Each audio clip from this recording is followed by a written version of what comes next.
అనిల్ రావిపూడి కొత్త cinema start అయింది అంటే చాలు ఇండస్ట్రీ మొత్తం సందడిగా మారుతుంది. ఎందుకంటే సినిమా అనౌన్స్మెంట్ దగ్గర నుంచి రావిపూడి మార్క్ ప్రమోషన్ స్టార్ట్ అవుతుంది.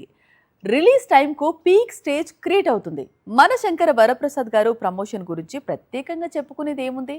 ఇప్పుడు వెంకీ మూవీకి అదే రేంజ్ ప్రమోషన్ మొదలు పెట్టాడు అనిల్ రావిపూడి. ఇది Venkatesh, Kalyan Ram, Anil Ravipudi movie announcement video.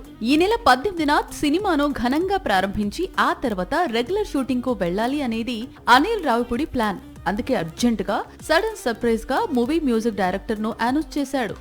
సినిమాను ప్రమోట్ చేయడంలో అనిల్ రావిపూడిని మించిన మేకర్ లేడు.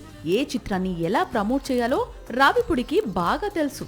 మిగతా దర్శకులు అయితే అసలు రావిపూడికి ఇలాంటి ప్రమోషన్ ఐడియాస్ ఎలా వస్తాయా అని ఆశ్చర్యపోతుంటారు. అందుకు తగ్గట్లే ఇప్పుడు లేటెస్ట్ గా తన చిత్రానికి ఎవరూ ఊహించని విధంగా మ్యూజిక్ డైరెక్టర్ ను ఖరారు చేశాడు.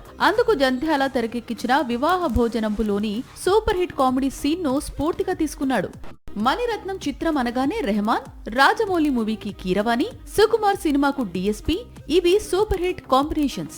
ఇటీవల తమన్తో సింక్ లో ఉన్నాడు మాటల మాంత్రికుడు. కానీ రావిపూడి మాత్రం ఎప్పటికప్పుడు మ్యూజిక్ డైరెక్టర్స్ ను మారుస్తూ ఉండటం, అయినప్పటికీ మ్యూజికల్ హిట్స్ అందుకుంటుండడం విశేషం. సాక్షి టీవీ ప్రసారాలను నిలిపివేయటం చట్టరీత్యా నేరం. సాక్షి టీవీ ప్రసారాల కోసం మీ స్థానిక కేబుల్ ఆపరేటర్ను వెంటనే సంప్రదించండి. DTH లో ఇంటర్నెట్ లో కూడా సాక్షి టీవీ ప్రసారాలను వీక్షించవచ్చు.